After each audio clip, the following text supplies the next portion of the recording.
안녕하세요. 데일리 문멘토 부동산 라이브. 오늘은 홍제역 그리고 부제는 개미마을입니다. 네, 133회 143회 라이브고요.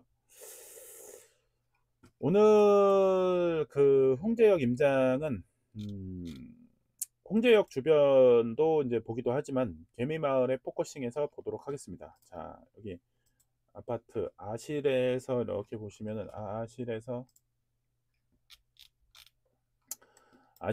이쪽 지역을 한번 보도록 하겠습니다. 여기 홍제역을 중심으로 해서 홍제역 재개발, 해링턴 플레이스가 이제 재개발이 이제 된 거죠. 홍제동,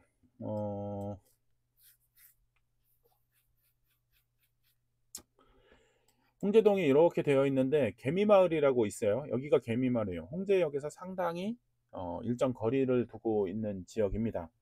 근데 이 홍제역이 지금 이쪽 주변으로 신통으로 홍제 개미마을 밑에도 신통이 있고 위쪽에도 신통이 있는데, 이쪽이 이 신통은 세 개 마을을 합해서 신통을 기획을 하고 있습니다.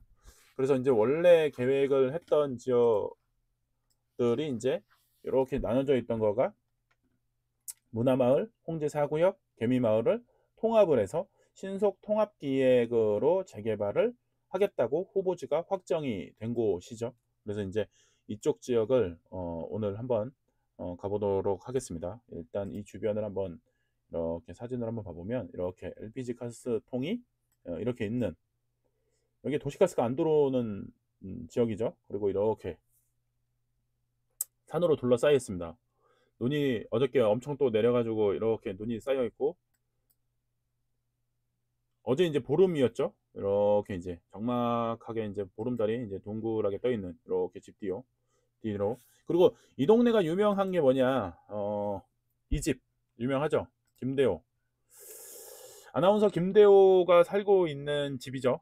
예, 그래서 이제 이 동네가 개미마을이 김대호 아나운서가 살면서 유명하게 된 곳 중에 하나죠. 그래서 이제 이 지역에 대해서 이제 몰랐던 사람들도, 또 재개발을 했던 사람들은 알고 있지만은 모르던 사람들도 지금 또 한편으로는 김대호 때문에 많이 알려진 동네 중에 하나입니다. 그래서 이제 개미마을, 이곳을 어떤 포인트로 보면 좋을까라고 생각을 할 수가 있는데, 이 여러 가지 포인트가 있는데, 홍제역을 중심으로 해서 해링턴 플레이스, 그리고 해링턴 플레이스에서 그리고 신통, 그리고 이쪽에 홍제역 건너편에 있는 기축, 이 가격들을 봐보면서 한 번쯤은 생각을 해보는 게 좋겠죠. 이 지역에 대해서 어떤 식으로 투자의 방향을 정하는 게 좋을지, 그리고 어느 지역이 좋다, 어느 지역이 나쁘다라고 평가를 할 게 아니라 본인이 시절을 잘못 판단한 거고, 들어가지 말아야 될 때 무리하게 들어갔기 때문에 문제가 있었던 거지, 해당 지역이 무조건적으로 나쁜 것만은 아닐 수 있습니다. 정확하게 입지적으로 좋은 데가 있고 안 좋은 데가 있긴 한데, 설령 입지가 안 좋다고 해서 투자 가치가 없느냐, 그건 또 아니죠. 누군가는 거기서도 투자 수익을 내고 있기 때문에, 그렇다 그러면 전략적으로 지역별로 상황별로 어떻게 접근할 것인가를 잘 모색을 하는 게 필요한 거죠. 그래서 이제 그런 것들도 생각을 해보면서, 여기 과연 개미마을이 아파트가 된다면 분양가가 어느 정도 하는 게 맞을 것인가에 대해서 한번 생각을 해보는 것도 필요할 것 같습니다.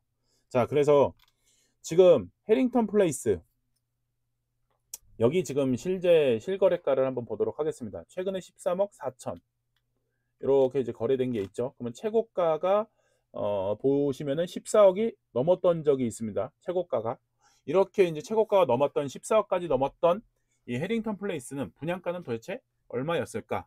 이게 좀 궁금하시겠죠? 그래서 이 분양가 대비해서 상당히 많이 올라갔습니다. 상당히. 그러면 분양가가 어느 정도인데 상당히 올라갔다라고 하느냐?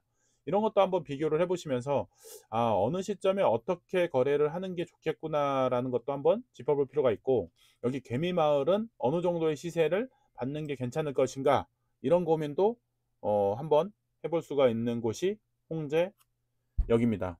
그래서 해링턴 플레이스 홍제역 가서 해링턴 플레이스만 딱 보고 오면은 안 되겠죠. 해링턴 플레이스가 어떤 경과를 거치면서 이게 신축 아파트가 됐는지도 한번 봐보시는 게 좋고, 또 이제 이 홍제역 네이버에서 한번 확인을 해보겠습니다. 홍제역 홍제동이라고 치면은 재밌는 게 처음에 홍제역은 홍은역이었어요. 근데 이제 홍제동역이 이렇게 그 홍제역이 홍제동 안에 들어와 있었기 때문에 홍은도에서 홍은역이라고 하는 게 말이 안 된다라고 이제 했던 거죠. 그리고 오히려 무학재가 원래 홍제역이었는데 이렇게 그러면 중첩이 되니까 여기는 무학재로 바뀌고 홍은역은 홍제역으로 바뀌는 이런 상황입니다. 그러면 이제 홍은동은 어디냐? 바로 윗동네죠.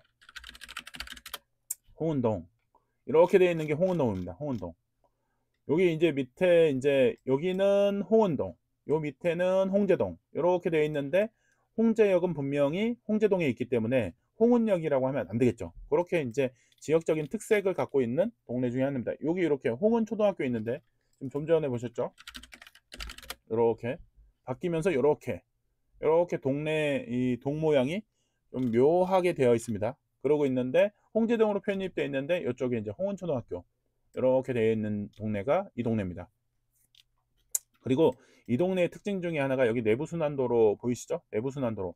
이 내부순환도로 밑으로가 홍제천이 흐르고 있어요. 이렇게 홍제천이 세금정을 통해서 이렇게 상명대 지나서 이렇게 홍제천이 이렇게 통과하고 있는데 이 홍제천이 이렇게 흘러서 여기 이렇게 서대문구청 있는 데까지 이렇게 흘러서 결국에는 어디로 가냐? 한강으로 빠집니다. 한강으로. 이렇게 한강으로 홍제천이 한강으로 빠지는데 이렇게 내부순환도로와 홍제천이 끼어 있는 동네가 이 홍제역이다.